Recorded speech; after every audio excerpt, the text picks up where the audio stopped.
Doctor దగ్గర వెళ్ళినప్పుడు complicated fertility terms విని కన్ఫ్యూజ్ అవుతున్నారా? అందుకే 39లో ఈ సిరీస్తో మీ ముందుకు వస్తున్నాం. ఫస్ట్గా AMH యాంటీ ములేరియన్ హార్మోన్. మీ బాడీలో ఎగ్ స్టాక్ ఎంత ఉందో చెప్పే సింపుల్ టెస్ట్. సింపుల్గా చెప్పాలంటే బాడీలో ఎన్ని ఎగ్స్ మిగిలిన్నాయో చెప్పే టెస్ట్. నెక్స్ట్ ఓవ్యులేషన్, అంటే ఎగ్ రిలీజ్ అయ్యే మెథడ్ని ఓవ్యులేషన్ అంటాం. ప్రెగ్నెన్సీకి ట్రై చేయడానికి ఇదే best time. IUI intrauterine insemination, వీర్య కణాలని లేడీ గర్భసంచిలో డిపాజిట్ చేసే మెథడ్. న్యాచురల్ ప్రాసెస్కి ఒక చిన్న హెల్ప్ మాత్రమే. IVF ఎగ్ స్పర్మ్ కలిపి ఎంబ్రియోని బయట ల్యాబ్లో తయారు చేసి ఆ తయారైన ఎంబ్రియోని లేడీ గర్భసంచిలో పెట్టే మెథడ్ని IVF అంటాం. సీమెన్ అనాలిసిస్ అంటే వీర్య కణాల పరీక్ష.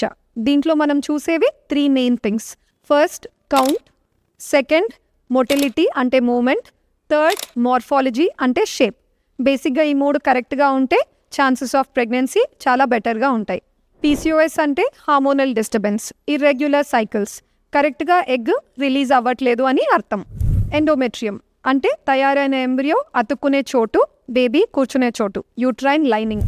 వినడానికి ఇవన్నీ చాలా బిగ్ వర్డ్స్ లాగా అనిపిస్తాయి, కానీ మీనింగ్ చాలా సింపుల్. అర్థం కాలేదు అంటే చాలా మిస్అండర్స్టాండింగ్ ఉంటుంది, చాలా భయం ఉంటుంది.